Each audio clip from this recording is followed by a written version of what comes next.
Ahí sí. Ya empezamos a grabar entonces esta conferencia, esta segunda conferencia.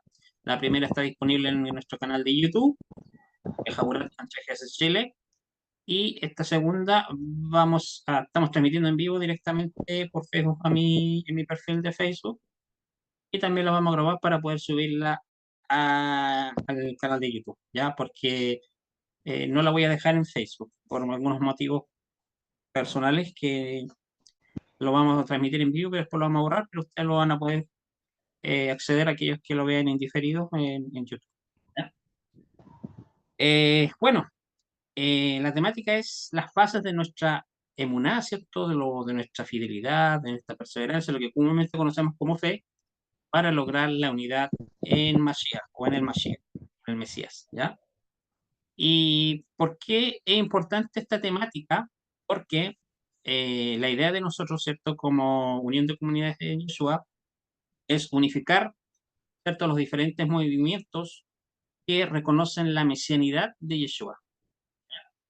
O sea, la idea de nosotros es poder dialogar con los diferentes movimientos, ¿cierto? Ya sea mesiánicos, nazarenos, raíces hebreas y demás.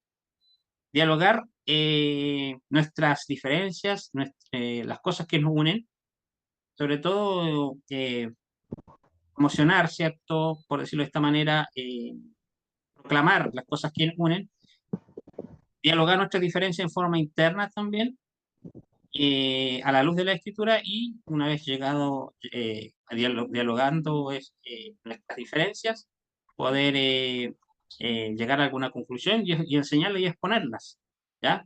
Porque recuerden que el maestro en Nazaret no quiso que estuviéramos divididos, sino que él oró por la unidad del cuerpo de noche, ¿ya? En su oración en Getsemaní. Entonces, vamos a ver el tema vamos a ver diferentes temáticas, así que esta no va a ser la única transmisión, ¿ya? Por ejemplo, vamos a ver el tema de la emuná. ¿Qué es la emuná? La fe auténtica, la fe bíblica, ¿ya?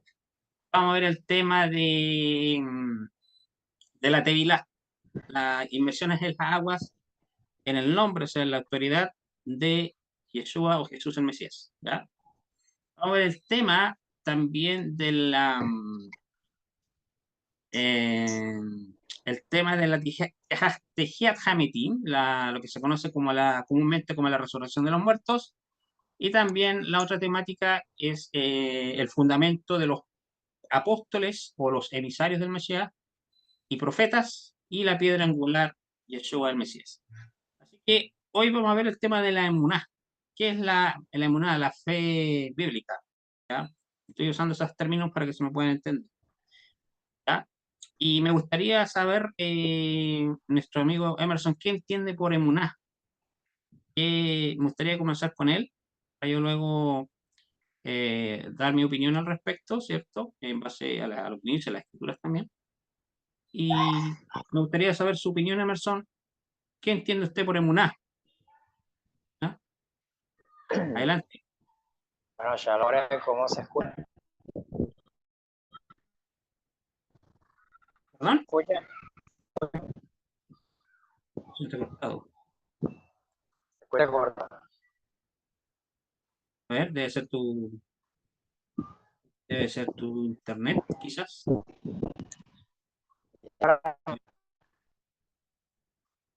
¿Cómo se escucha cortado? Mira, te sugiero que cierres cualquier otra aplicación y dejes solamente el Zoom, para que no te consuma tanto los datos.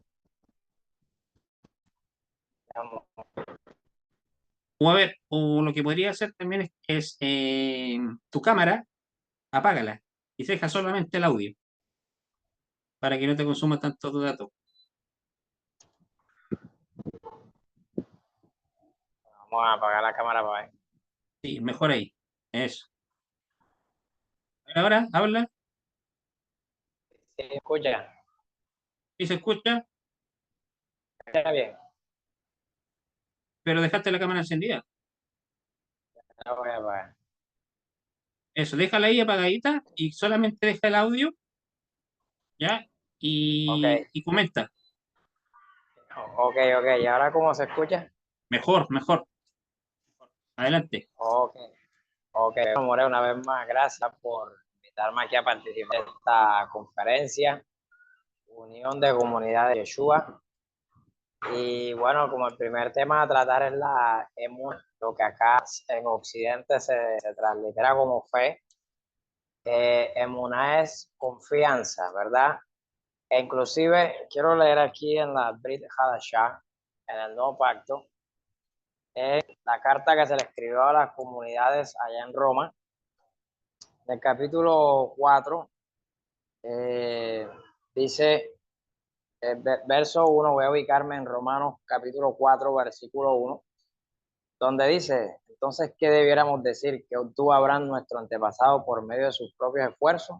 Si Abraham fue considerado justo por Dios por causa de la observancia legalista, entonces tiene algo de lo que jactarse, pero no es así. ¿Cómo sucede ante Dios? ¿Por qué? ¿Por qué? ¿Qué dice el Tanaj? Abraham depositó su confianza, eso es emuná, su confianza en Dios y le fue acreditado como justicia. Consideremos que la cuenta de alguien que está trabajando no se acredita basándose en el fundamento de la gracia, sino en el de lo que se le debe. En el caso de alguien que no está trabajando, sino que está confiando en el que hace que los impíos sean justos, su fe les acredita como justicia. Ok, entonces dice aquí, ¿verdad? Shaul nos comparte, ¿verdad? Que aquí, por ejemplo, va a ser un poquito el verso 9. Dice, esta bendición tan solo para los circuncidados, pues también para los incircuncisos, porque decimos que la fe, la emuná de Abraham, le fue tenida en cuenta a su favor como justicia. Entonces, dice, ¿en qué estado se encontraba cuando le fue acreditada? ¿En circuncisión o en incircuncisión? De hecho, recibió la circuncisión como una señal, como un sello de la justicia que le había sido acreditada sobre un fundamento de la fe que tenía mientras estaba aún sin circuncidar. O sea que la emuná, la fe del patriarca Abraham, fue primero que la circuncisión. Ahí donde Shaul toma sus bases, ¿verdad? Y vemos que Abraham, Shaul enseña que Abraham fue justificado por la fe, por la emuná, por esa confianza, ¿ok?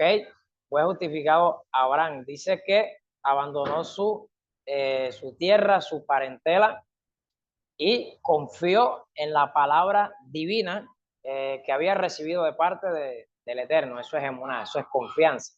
Vemos que Abraham inclusive es el primero en ser llamado el hebreo. Y la palabra hebreo viene de la palabra heber, que quiere decir cruzar. Todo el que cruzaba el río Éufrates, ¿verdad? Le llamaban hebreo. Pero en un sentido espiritual, un hebreo es aquel que ha abandonado su cultura, que ha abandonado su tierra, que ha abandonado el paganismo para seguir y en esa confianza plena, en esa confianza plena de esas ordenanzas divinas de parte del Eterno. Entonces, por esa acción, ¿verdad? Abraham, el patriarca, fue justificado delante del Eterno, dice aquí el emisario Shaul, como un abreboca, tomé este texto como para abrir y dar inicio al tema, como un abreboca. ¿Ok? Entonces, emuná es eso, More Mijael, confianza. ¿Ok? Creer y confiar. Ok, gracias.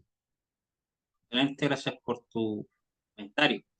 Eh, bueno, en palabras simples, resumidas, ¿ya? Emuná comúnmente se le traduce como fe o creencia, ¿cierto? Pero emuná es más que eso. ¿Ya? Emuná abarca muchas cosas más. Emuná es fidelidad, es perseverancia, es firmeza, ¿cierto? No solamente creencia, ¿ya? Eh, ¿Qué es emuná? Podríamos decir, para sintetizar todo esto, es estudio, ¿ya? Es análisis, es creencia, ¿ya? O sea, el estudio más el análisis y la creencia, más aplicación, que eso es muy importante, eso es emuná. Eso sería emuná. ¿Por qué estudio? Recordemos que la escritura nos dice que la emuná Esto, lo que comúnmente se conoce como fe, viene por el oír la palabra de Dios, el oír la palabra de Elohim, ¿ya? Y el oír es igual dentro de del pensamiento judío, hebreo, el oír es lo mismo que estudiar, ¿ya? Pues recordemos que antiguamente, como la mayoría de las personas era analfabeta, la gente del pueblo no sabía leer, y recordemos que los que sabían leer y se leían los escritos eran los sacerdotes, ¿ya? Entonces, la emuná, ¿cierto? La fe se transmitía de forma oral, ¿ya? De esa forma se estudiaba. Entonces, por eso el estudiar es lo mismo que oír, o viceversa, dentro del pensamiento judío, el pensamiento hebreo antiguo. Si profundizamos más, está escrito, por ejemplo, en la Torá, haremos y entenderemos. En hebreo, nace benishma, ¿cierto? La, la palabra entender tiene las mismas letras que la palabra, por ejemplo, Mishnah. ¿No? ¿Se acuerdan de esa palabra? La Mishnah, que hay una literatura judía que se llama la Mishnah. Y Mishnah es lo que se conoce como el estudio halágico, la aplicación, entre comillas, de las leyes judías, ¿cierto? Las leyes de la Torá, específicamente, las leyes de la escritura. Y también tenemos la palabra Neshama.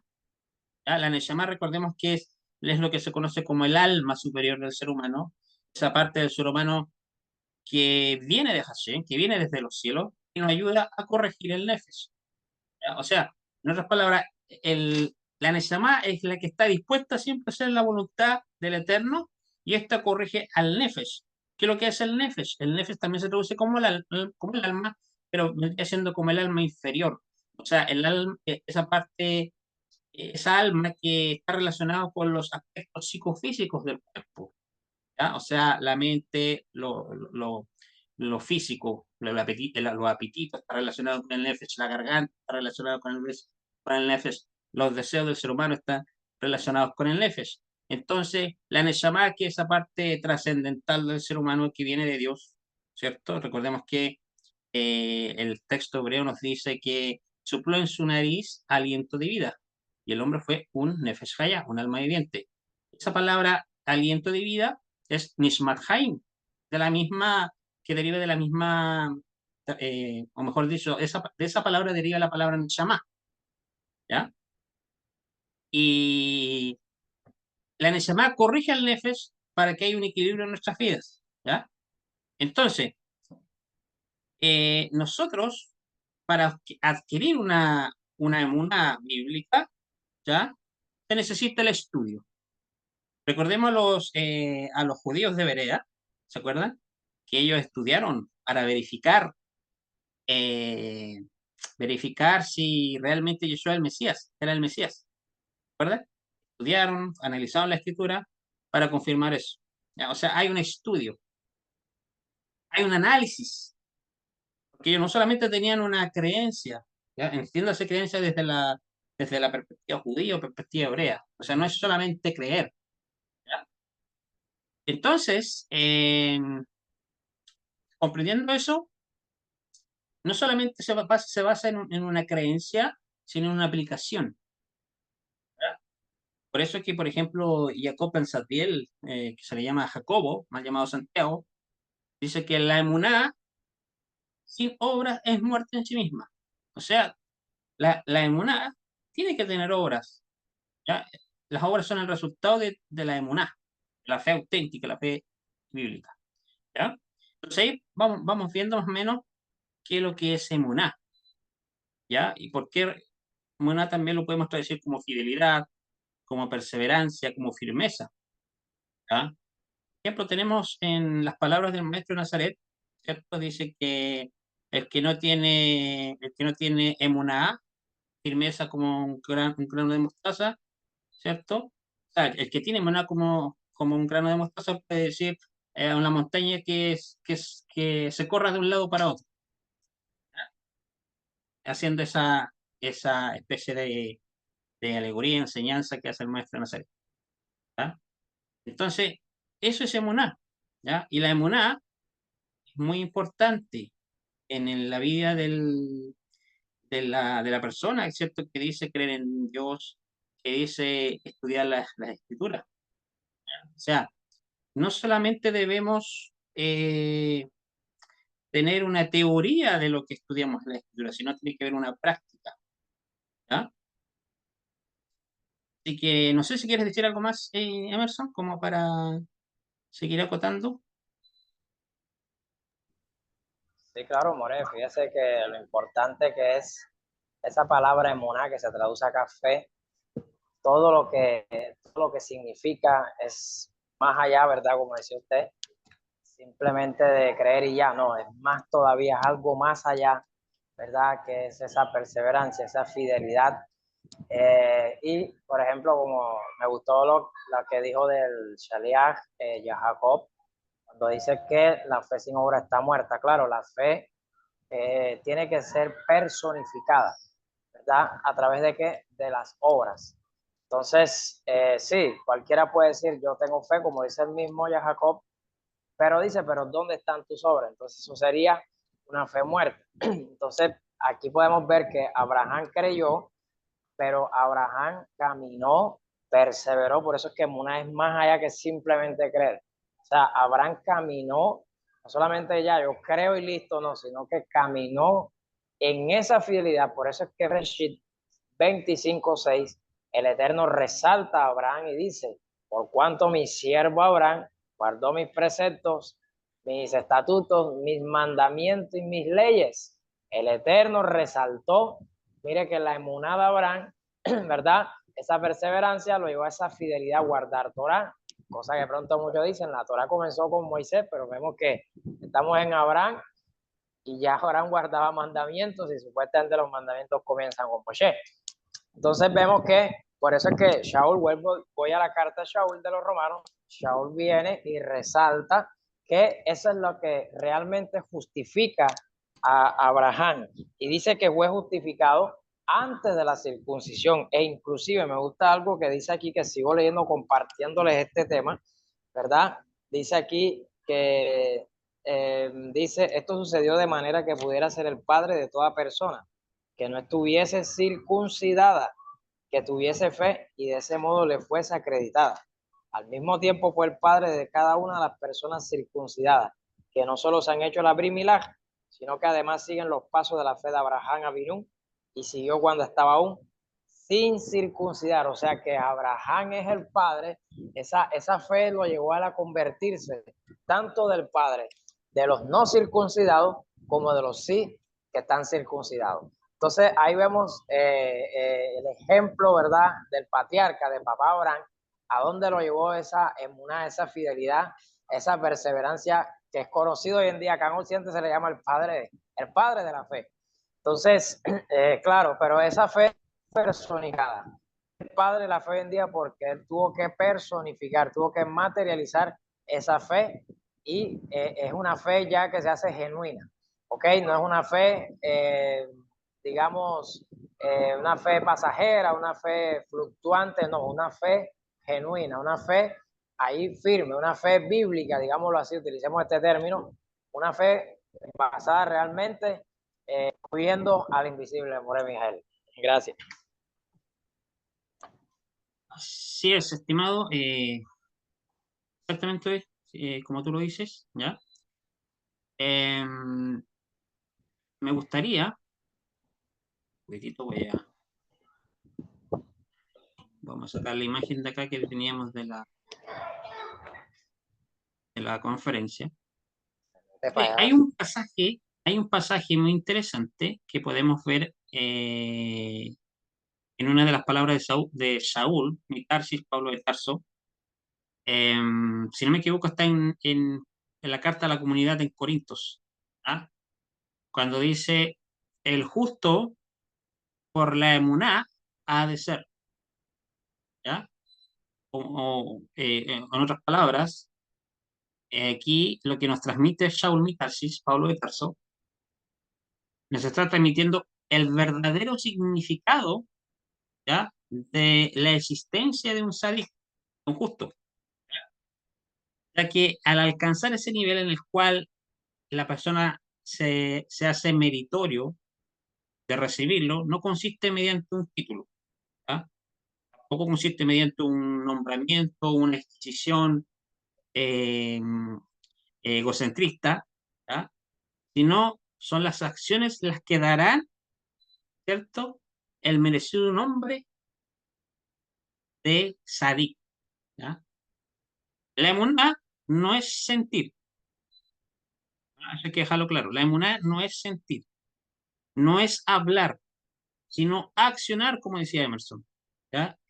Así, hay que accionar, ¿ya? Y hacerlo todo como si lo estuviéramos haciendo para el creador mismo, ¿ya? No hacerlo para agradar a los humanos o por un interés de recibir algo a cambio. Si decimos tener emuná, pero no hay acciones, tal afirmación es mentira. Si pretendemos ser sadiquín, hombres justos, ¿cierto? Pero no manifestamos una auténtica emuná, estaríamos engañándonos a nosotros mismos, ¿ya? Entonces, para ser sadik, para ser un hombre justo, ¿cierto? Desde la perspectiva bíblica, ¿ya? Para ser un sadik, no solamente se estudia, se actúa, ¿ya? O sea que nuestra fe, nuestra emuná, no debe ser, eh, ¿cómo se dice esta palabra? Eh, no debe ser así, se me fue la palabra. No debemos estar dormidos, ¿ya? Tiene que ser activa, no pasiva, esa es la palabra. La emuná no es pasiva, es activa, ¿ya? Entonces, debemos entender qué es lo que es un sadik para entender el concepto de emuná, ¿ya? Un sadik, si bien es cierto, estudia, se llena de conocimiento, ese no es el objetivo, ¿ya? El sadik no lo hace, no es el estudio que lo hace un sadik. Si bien es cierto, estudia, pero no lo hace con el afán de llenarse de conocimiento. A eso me refiero, ¿ya? Y cuando el sadik debe accionar, no hace conforme a lo que, o sea, a ver, ¿cómo explico? Cuando el sadik, ¿cierto? Aplica lo que estudió, ¿cierto? Eh, todo lo que tenemos en la escritura, ¿cierto? Lo que hemos aprendido, lo aplica, lo acciona, ¿ya? Lo hace no para él mismo, sino para el bien de los demás, ¿ya? Hay otros ejemplos de Muná que nos dice la escritura, ¿ya? Por ejemplo, en la carta a las comunidades en Galatia, conocido como el libro de la carta a los Gálatas, en el capítulo 3 versículo 11 dice lo siguiente, mira, dice, porque todos los que dependen de las obras de la ley, o sea, la Maseja Torá, los relacionados con las obras ceremoniales que se realizaban en el templo, ¿cierto? Dice, están bajo maldición, pues escrito está, maldito todo aquel que, que no permanece en todas las cosas escritas en este libro de la Torá para hacerlas. Dice, y por la Torá, o sea, por la ley, ninguno se justifica para con Dios. Es evidente, porque el justo, por la emuná, o sea, por la fidelidad, por la firmeza, vivirá. O sea, no sacas nada con guardar en aquel tiempo, los judíos no sacaban nada, los israelitas no sacaban nada con guardar los ritos ceremoniales de la ley, de la Torá, las obras de la ley, ¿cierto? Si no tenía emuná, si no tenía fe auténtica, fe bíblica, ¿ya? Para que se me pueda entender, ¿ya? Porque, ¿cuál es el propósito de la Torá? El propósito de la Torá no es justificar al ser humano para con Dios, ¿ya? Es evidente porque la Santa Torá es encaminar a la sociedad de este mundo material a uno moral y de justicia, ¿ya? O sea, los mandamientos de Dios que encontramos en la Escritura son una guía, una vida para una mejor vida, ¿ya? O sea, las leyes de la Torá son un estilo de vida para una persona ya salva de su vida pecaminosa y no un modo de salvación como piensan algunos religiosos, ¿ah? Eh, por ejemplo, había dicho que la emuná, la fe bíblica no es emociones, ¿ya? Ustedes ven, por ejemplo, en las religiones, en el cristianismo se ve mucho emocionalismo y poca acción, ¿ya? O sea, predican pero no practican, ¿ya? Entonces nosotros debemos esforzarnos, ¿cierto? Obviamente con la ayuda y la asistencia divina, ¿cierto? El Espíritu de Santidad, que nos hace el querer cómo hacer. Debemos no solamente, como se dice la palabra, estudiar, creer, sino lo que estudiamos, lo que sabemos, aplicarlo, ¿ya? Así que eso podríamos definir como emuná de una manera sencilla o de una manera resumida, ¿ya? Y bueno, em, una de las fases de nuestra emuná es el monoteísmo bíblico. ¿Qué nos puede decir con respecto al monoteísmo, eh, Emerson? Bueno, sí, More. Bueno, esa es la creencia, ¿verdad? Digamos así, la creencia del judío y en la escritura, ¿verdad? Una creencia monoteísta. Por ejemplo, si, ¿qué es monoteísmo? Bueno, la palabra monoteísmo, bueno, si la dividimos mono quiere decir uno, teísmo viene de teos, que traducido a español teo es Dios. Entonces, monoteísmo quiere decir un solo Dios, o sea, que creemos en un solo y único Dios. O sea, no creemos ni en monolatría, ni en politeísmo, ¿verdad? Ni en nada de esto, o sea, estrictamente. Por eso el judío cita el rezo Shema, Shema Yisrael, Adonai Eloheinu, Adonai Echad. O sea, Echad quiere decir uno, Dios es uno solo.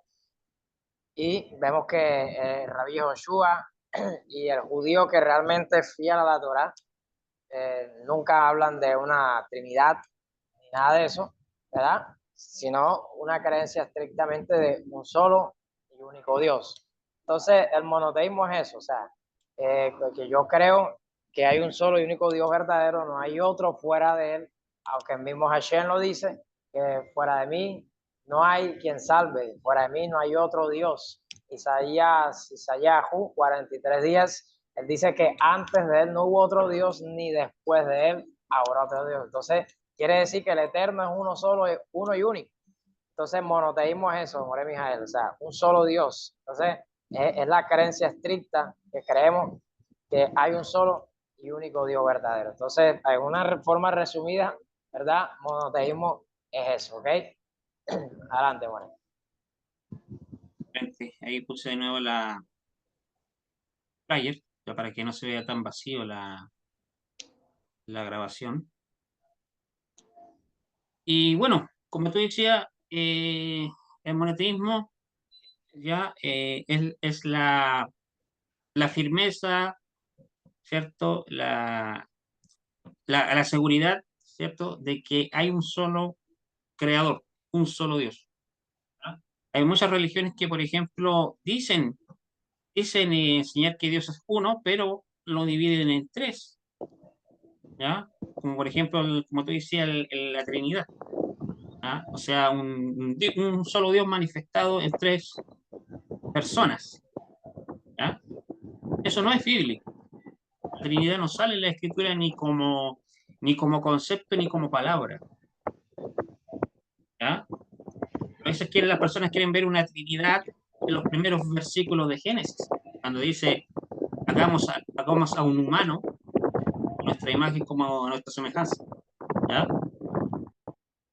Entonces, cuando uno lee esos pasajes sin lentes, sin los lentes de los autores bíblicos, llegamos a esas conclusiones erradas de que ahí, por ejemplo, en la creación estaba Jesucristo, ¿ya? Que fue el que ayudó con la creación del universo, cosas por el estilo, ¿ya? Algunos quieren ver ahí una- un, un panteón de dioses, ¿ya? Cuando el texto dice, si bien es cierto, dice, hagamos a un hombre a nuestra imagen, a nuestra semejanza, pero el versículo que viene después dice, y creó Elohim, creó Dios al humano a su imagen, no dice a imagen de los dioses. ¿Ah? Entonces, contextualmente no se trata ahí de una, de un panteón de dioses, ¿ah? Un concilio de dioses que había ahí, ¿ah? Como dicen, por ejemplo, algunos comentaristas de ciencia bíblica, ¿ya? Si bien es cierto, hay enoteísmo, hay politeísmo en la Biblia que profesaron los israelitas porque cuando no se conducían bien, ¿cierto? Pero siempre están ahí los profetas exhortándolo a que se arrepintieran, se volvieran a Dios y dejaran esas prácticas, ¿ya? En fin, ese acamos se puede entender como un plural majestad. Algunos no comparten esto, pero sí es bíblico, ¿ya? De eso los reyes y los personajes importantes de las escrituras, ¿ya? Hablan en plural. Pero eso no quiere decir que hay más de un personaje hablando. No. A otros interpretan que se refiere a la sabiduría que se hagamos y citan, por ejemplo, si no me equivoco, el libro de Proverbios que habla de la sabiduría, que Dios le está hablando de la sabiduría. O sea, estamos hablando de un eh, de una transmisión, ¿cierto? Una narración figurativa, alegórica, por decirlo de esta manera, porque nos relata el Génesis, ¿ya? Haciendo esa conexión con Proverbios, ¿ya? Pero de ninguna manera en el contexto habla de pluralidad de dioses ahí, ¿ya? El verdadero monoteísmo, ¿ya? En la verdadera ejad, la verdadera unidad de Dios, es que el Padre, Hashem, ¿cierto? Yud Hei Bad Hei, o como le conocen en el mundo occidental como Jehová o Yahvé, ¿ya? Él es el único Dios y Padre del Maestro de Nazaret. No esas doctrinas ajenas que dicen que Jesús es el Padre, como el unicitarismo, o que Jesús mismo ha sido el Padre manifestado en la carne, o sea que sí es humano. En ningún lugar de las Escrituras dice que Dios el Padre es un ser humano, o sea, es un ser humano, ¿ya? Eh, Dios dice en la Escritura que no es un ser humano, no es humano, que no es hijo de hombre, que no se arrepiente, que no muere, Jesús murió, ¿cierto? Entonces, hay que entender en su contexto de la escritura y no sacar versículos fuera de contexto. ¿Ah? Jesús enseñó el verdadero monoteísmo. Eso cuando le preguntaron, maestro, ¿cuál es el principal mandamiento? Él dijo que Dios era uno. ¿Ah? Y bien dices tú, bien dices maestro. Así es. O sea, Jesús cita el Shema del Deuteronomio, ¿ah? Que dice, Israel, Adonai Eloheinu, Adonai uno es. O sea, el Señor uno es. ¿Ya? Hay muchos pasajes en la Escritura que hablan acerca de que Dios es uno. No sé si quiere agregar algo más. ¿No? ¿No estás por ahí, Emerson? Me parece que se nos fue el Emerson. Ya, vamos a ver si regresa. Lo tengo acá conectado, pero no sé por qué no sé por qué no me sale. Sí, sí, escucha, More. Adelante. ¿Tienes algo más que agregar con respecto a este tema? Sí, sí, claro. Hay que agregar mucho, mucho, More. Bueno, mire, o sea, el monoteísmo, muchos tienen, por ejemplo, una doctrina politeísta y quieren justificarla que es monoteísta, siendo politeísta la verdad. Quieren maquillar esta doctrina. Por ejemplo, yo he escuchado a muchos que ni siquiera tienen ninguna clase de conocimiento del misticismo judío o la cábala, lo que se conoce actualmente como la cábala, y toman hasta el Zohar. Y se han atrevido a decir que hasta el Zohar habla de la Trinidad, confirma la Trinidad. ¿Mm? No sé quién fue que escuché yo mencionando al Zohar, y inclusive casualmente este que escuché yo, supuestamente él es judío, pero es un judío cristiano, convertido al cristianismo, cosa que me extraña a mí, interpretando una cita del Zohar, donde habla del Zohar, menciona tres tres fuerzas, tres personalidades de Dios, pero él la está interpretando con su óptica cristiana, no con la óptica, ¿verdad?, del judaísmo. Ahora, ¿por qué toma esa cita, verdad? ¿Y por qué no toma la otra cita que también está en el Zohar, que habla de las 100 personalidades que tiene Hashem? ¿Por qué no toma esa? ¿Por qué toma nada más la que menciona tres? Entonces aquí vemos, More Mijael, que el misticismo judío siempre ha estado envuelto en secreto, ¿verdad? Y por eso sus enseñanzas han estado restringidas, el conocimiento esotérico de Dios. Entonces, lastimosamente, hoy en día muchos malinterpretan y quieren maquillar, como dije al principio, eh, sus doctrinas politeístas. Entonces, ahí tenemos otro ejemplo para ver en la Biblia. Sí, lo que usted decía del Génesis, el Juan 1:1, ahí está la Trinidad, pero hay una dualidad. El verbo es Jesús y está el Padre y son el mismo, y bueno, o cuando el mismo Señor Jesús dijo que el Padre y yo somos uno.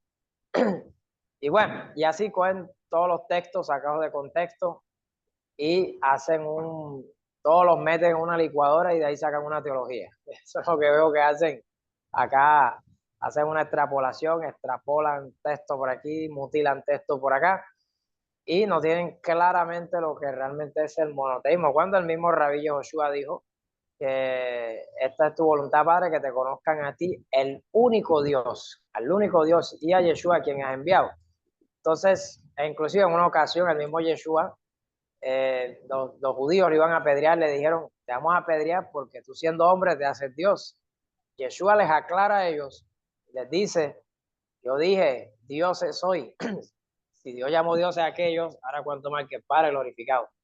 Es que él mismo aclara y le dice, yo dije, hijo, ahora me apedrearán a mí porque dije, hijo de Dios soy. O sea, Jesús nunca dijo, yo soy Dios, nunca lo dijo.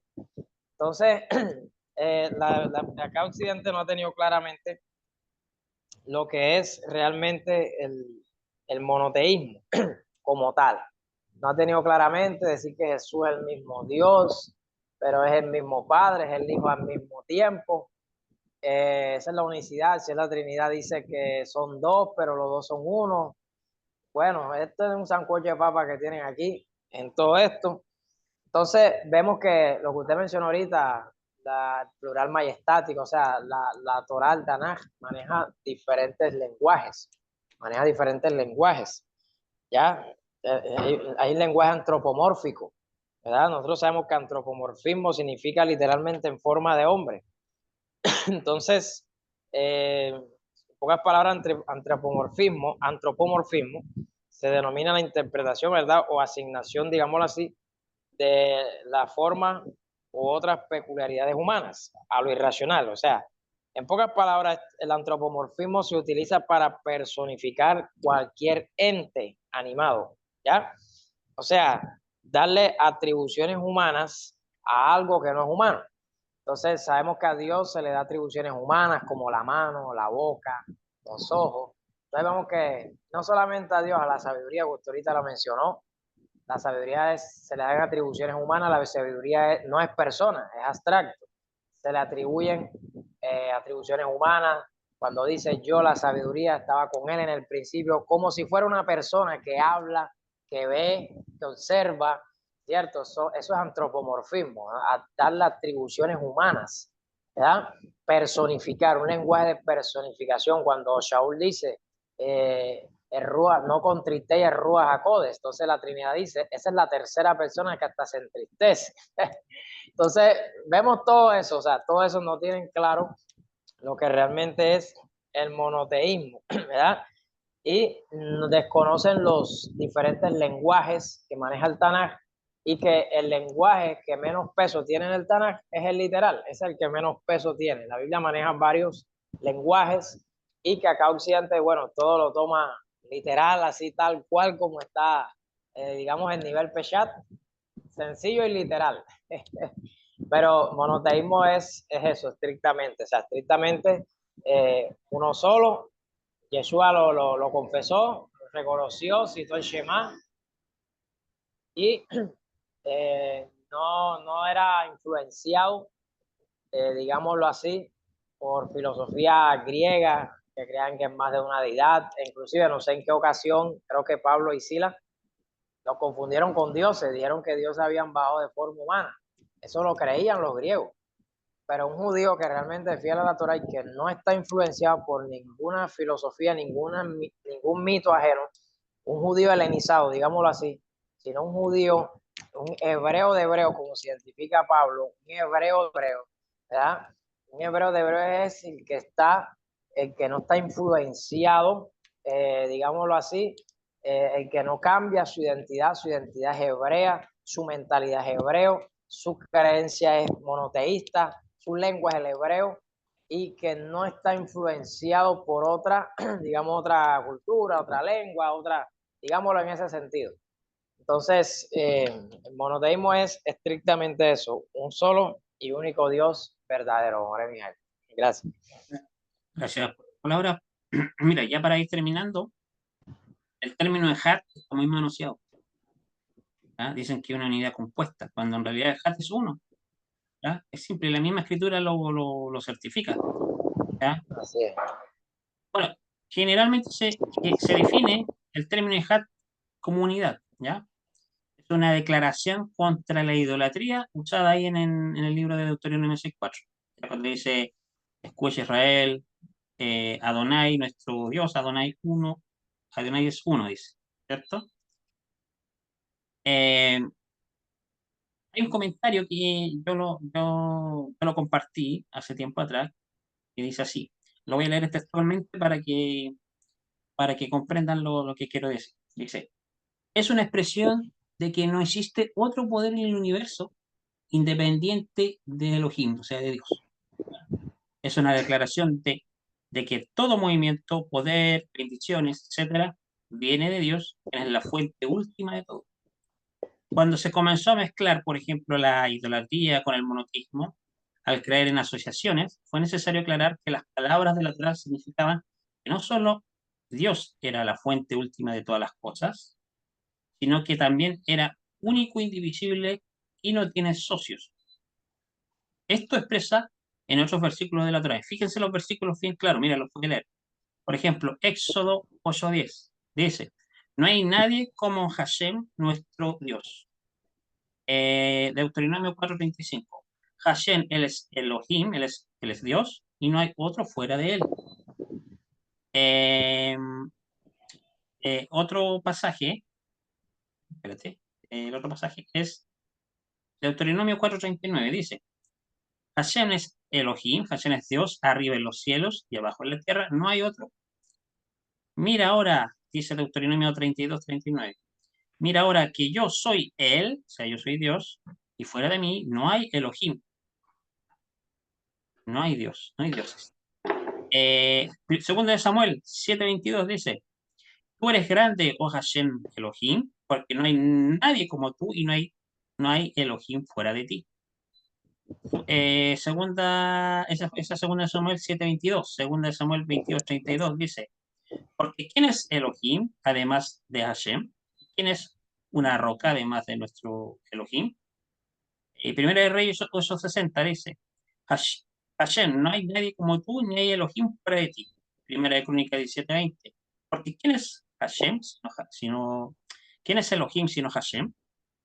Dice el Salmo 18:31. Isaías 46:6, un texto muy conocido. Yo soy el primero, yo soy el último, y no hay Elohim, no hay Dios fuera de mí. ¿Ya? Bueno, hay muchos pasajes más ahí, bastante, no los quiero citar todos. Pero te das cuenta es que la escritura es clara cuando dice que Hashem es uno y único. De hecho, la palabra de Hat y Yahid están vinculadas, ¿ya? Tienen la misma raíz verbal. Entonces, esas son las bases que uno debe tener, ¿ya? Saber qué es lo que es emuná, qué es lo que es fe, que no es creencia o fe, la fe bíblica me refiero, no es fe en realidad ni creencia, es creencia simple, ¿ya? Fe, desde la perspectiva bíblica, es emuná, que significa perseverancia, fidelidad, firmeza, ¿cierto? Entre otras definiciones. ¿ya? Y está vinculado, como hemos dicho, con el estudio y la práctica de la Torá. ¿Ya? O sea, cuando decimos Torá, nos referimos a la voluntad de Dios, es plasmada en la Escritura. ¿Ya? Porque cuando hablamos de Torá no solamente hablamos de los 5 libros atribuidos a Moisés, sino a todo el Tanaj. ¿Ya? Y también me atrevo a decir a los escritos de los primeros discípulos, porque los escritos de los primeros discípulos, lo que conocemos comúnmente como Nuevo Testamento, citan el Tanaj. ¿Ya? No dicen, no dicen una enseñanza contraria a los profetas. ¿Ya? Eh, el monoteísmo verdadero es ese que expresamos recién. ¿Ya? Y está confirmado por la escritura que cité. ¿Ya? Cualquier otra forma de pensamiento, como que Yeshua es Adonai, o Dios manifestado en la carne, o un Dios trino manifestado en tres personas, no son bíblicas. Y ustedes lo pueden comprobar en las escrituras mismas. ¿Ya? Y bueno, eso queríamos tratar mientras tanto en esta primera parte de esta serie de conferencias, porque después vamos a ver el tema de la Tevilá, las inmersiones la inmersión en las aguas en el nombre de Jesús, en la autoridad de Yeshua. ¿Ya? Para el primer siglo, ¿qué es lo que es la Tevilá? ¿Qué implica eso? ¿Ya? Vamos al tema también el fundamento de los profetas y emisarios o apóstoles, como se le llama comúnmente, y la piedra angular Yeshua, cuando hablan de Yeshua el Mesías, cuando habla ahí, si no me equivoco, si no sé si fue Pablo o Pedro que dijo eso, no recuerdo muy bien. ¿Ya? En este momento no tengo la escritura en la memoria. Y vamos a ver el tema de la tijía Hametín, que es otra base fundamental de la emunada de la fe bíblica, ¿ya? Que es la resurrección de los muertos, como se le conoce comúnmente. ¿Ya? Así que tenemos harta tela que cortar. Esperemos que en la próxima transmisión estemos con otros morín que nos acompañen, que podamos ver el apoyo de los demás morín, ¿cierto? En esta actividad que el Eterno permita que se puedan conectar con nosotros y exponer estas evidencias escriturales que tenemos, ¿cierto? Eh, que tanta falta a veces las personas que dicen tener fe desconocen. ¿Ya? Y es muy importante tener también el apoyo de otros maestros, la opinión de otros maestros para clarificar aún más esta temática. ¿Ya? Bueno, esta transmisión va a quedar grabada en mi canal de YouTube, Jaburat Ansegese. Ahora transmitimos en vivo, ¿cierto? Aquí en Facebook, ¿ya? Pero aquí en Facebook no voy a dejar la grabación, va a quedar en YouTube. ¿Ya? Para que ahí lo voy a compartir para aquellos que lo quieran ver. Bueno, hasta aquí voy a dejar la transmisión, esperando que les haya gustado la temática, a los que la vean en diferido. ¿Ya? Yo sé que algunos, porque hoy día es feriado, ¿cierto? Hoy día es feriado, prácticamente no se conectan, se dan un tiempo para la familia, seguramente, ¿cierto? Para algunos que están celebrando Shabbat a esta hora, en algunos países ya, están en sus comunidades, entonces, obviamente que no todos van a estar conectados. Así que va a quedar en diferido, ¿cierto? Aquellos que ven en diferido, perdón, va a quedar la grabación de esta actividad. Bueno, unas últimas palabras, Emerson, antes de irnos, para despedirte. Bueno, sí, More, todo está claro y bueno, yo también quiero concluir con esto de mucho para justificar pronto una Trinidad, donde el Eterno dice, derramaré mi espíritu o pondré en mi espíritu. Entonces, ahí el lector le da malinterpreta y dice que el Espíritu Santo es la tercera persona de la Trinidad, pero eso es un posesivo mí, porque en otros pasajes el Eterno dice, se expresa mi alma. El problema es que cuando eh, dice mi espíritu, ahí enseguida se interpreta que está hablando de la supuesta tercera persona de la Trinidad, y porque cuando dice mi alma, que es el mismo posesivo mí, no lo interpreta que es otra persona divina, ¿verdad? Parte ¿cómo es que? De la Trinidad. Entonces, podemos ver que a muchos, ¿verdad? O sea, nosotros tenemos un espíritu, pero a muchos los he hecho caer en cuenta. Si Dios es espíritu, y él que es un espíritu tiene otro espíritu, o sea, ¿cuántos espíritus hay? Si Dios es espíritu. Entonces, cuando dice pondré mi espíritu, o sea, mi presencia, el Espíritu Santo es su presencia, su influencia divina, ¿ya? Entonces, el problema es leer con lentes, otros lentes, ¿verdad? Y entender de esta manera, tergiversar o sacar ideas preconcebidas. Pero bueno, estuvo muy satisfactoria la charla y que bueno, esperemos, ¿verdad? Que en una próxima charla estemos de más morir, porque de esto se trata de una unidad y que todos aportemos y que me gusta lo que usted dijo, More Mijael, recordando las palabras que Joshua cuando le dijo al Padre, que ellos sean uno, así como tú y yo somos uno. Entonces, es bueno, ¿verdad? Que nos denominamos discípulos de Rayo Joshua, estemos en esa perfecta unidad, que es lo que el rabino anhela en su comunidad. Bueno, muchas gracias por todo, More Mijael, por la invitación. Y bueno, shalom. Shalom a todos los amigos que también están viendo este video.